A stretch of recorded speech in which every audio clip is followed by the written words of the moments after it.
Raphinha তো খেলতেই পারে না, রাফিনারে তো বার্সেলোনা খেলাই না, বেঞ্চে বসায় রাখে। সেই রাফিনারে একবার দেখছো? রাফিনার কি খেলা ভাই, পুরা এল ক্লাসিকোতে রাফিনা হচ্ছে সেরা খেলোয়াড়, এমনকি ব্যালন্ডের র্যাঙ্কিং একে অবস্থান করতেছে। আর লা লিগা তো একদম মানে রাফিনার জোরে লা লিগা চলতেছে বার্সেলোনা, মানে বার্সেলোনা রাফিনা একাই টাইনা আনতেছে। কাল রাতে রিয়াল মাদ্রিদ ভার্সেস বার্সেলোনার ম্যাচে হাফ টাইমের আগে বার্সেলোনা 2টা গেম খাইছে, ঠিক আছে? সেখানে বার্সেলোনা মাত্র বল টাচ করছে মাত্র 4 বার, বার্সেলোনা পাত্তাই পায় না। কিন্তু হাফ টাইমের পরে রাফিনার 2টা গোল, ইয়ামালের 2টা গোল একদম রিয়াল মাদ্রিদকে ধুয়ে দিল ডাইরেক্ট, মানে রিয়াল মাদ্রিদকে আর কোনো টাইমই দিল না।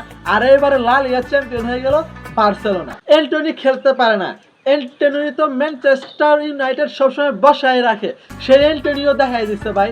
ভাই এদেরকে টুল করা মানে বিপদ ডেকে আনা, এক একটা প্লেয়ারকে টুল করলে ওরা ভয়ঙ্কর ভাবে ফিরে আসে, কারণ ওরা ফিরে আসতে জানে। তো যাই হোক, ব্যাপার না, রিয়েল হারতে ব্যাপার না। এখন কালো আঞ্চলিক ব্রাজিল আসা পড়বো সম্ভবত 2-1 দিনের ভিতর, এবং ব্রাজিল আসে বলে বুঝতে পারতেছেন ব্রাজিলের কি দশা হবে। যদি মাস্টার মাইন্ড খেলোয়াড় যদি আসে পড়ে, তাহলে ব্রাজিল কিন্তু একদম ঘুরে দাঁড়াবে, ঠিক আছে?